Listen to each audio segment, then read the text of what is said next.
आती थी और यहाँ तक रुकती थी और देखती थी शीशा उतार के कि हाँ हेल्प के लिए मैं वो कर रहा था, लेकिन वो देखते थे और चले जाते थे। माइंडसेट बदलने की बहुत ज़्यादा ज़रूरत है। जुवेनाइल जस्टिस एक्ट में परिवर्तन होना चाहिए। सफदरजंग अस्पताल में वो बच्ची खामोश बिस्तर पर पड़ी रही, लेकिन देश जागा।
Mahatma Gandhi said, when a woman walks in the street in the midnight, then only it means that we achieved full independence in our country.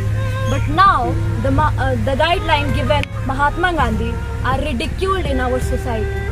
Today, women cannot walk in the daylight, even accompanying with her father, her brother, or her husband.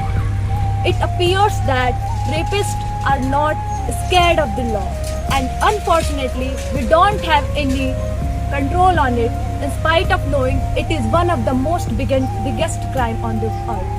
Also, rape outrages a woman's modesty.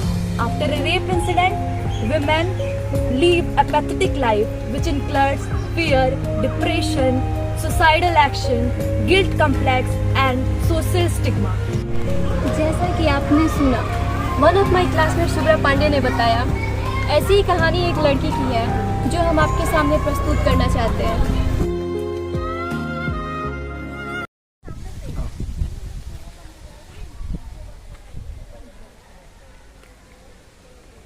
हट हट, देखे जरा कौन आ रहा है। ओ madam, पलट पलट। बदतमीज, क्या बोली रे? मुझे समझ नहीं आता, क्या बोली है मेरे को? हाँ? मार दिया तेरे को? उसकी इतनी हिम्मत? उसके इस थप्पड़ का जवाब तू देगी।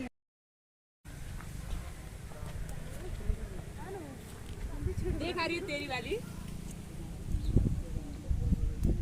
ओ मैडम, पहचान रही है? शक्ल याद है आपको? देखता हूँ आज तुझे क्या बचाता है। मार थप्पड़ अब, मार। मुझसे गलती हो गई, मुझे माफ कर दीजिए, मुझे माफ कर दीजिए।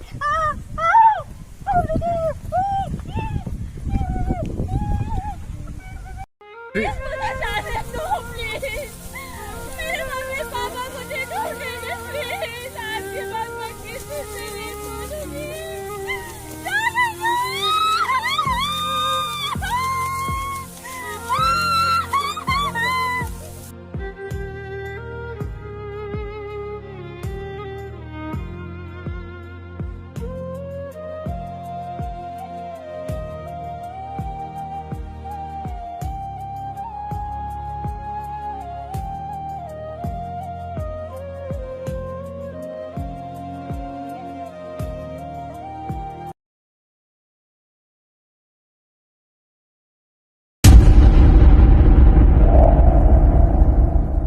We all die.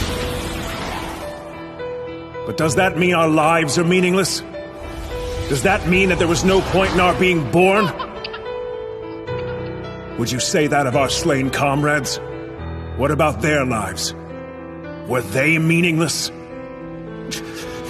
They were not! Their memory serves as an example to us all! The courageous fallen, the anguished fallen, their lives have meaning because we, the living, refuse to forget them! And as we ride to certain death, We trust our successors to do the same for us! Because my soldiers do not buckle or yield when faced with the cruelty of this world! My soldiers push forward! My soldiers scream out! My soldiers run! आइए देखते हैं यहाँ पर हमारे गांव के कुछ लोग बैठे हैं, उनसे पॉइंट ऑफ व्यू लेते हैं कि कैसे हम लोग बलात्कार से मतलब रोक सकते हैं, बलात्कार को रोक सकते हैं, कैसे गर्ल्स को सेव कर सकते हैं।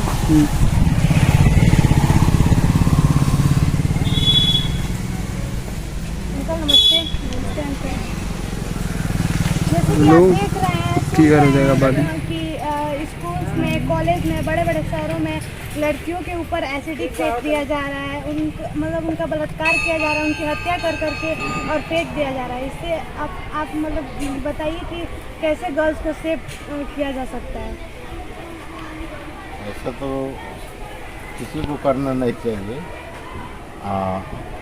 जो अपराधी है वो कर रहा है, उसको सरकार को जवाब देना है, जो कर रहा है उसको भी जवाब देना। तो अंकल बताइए कि इसमें लड़की का क्या गलती है? लड़की का कोई गलती नहीं।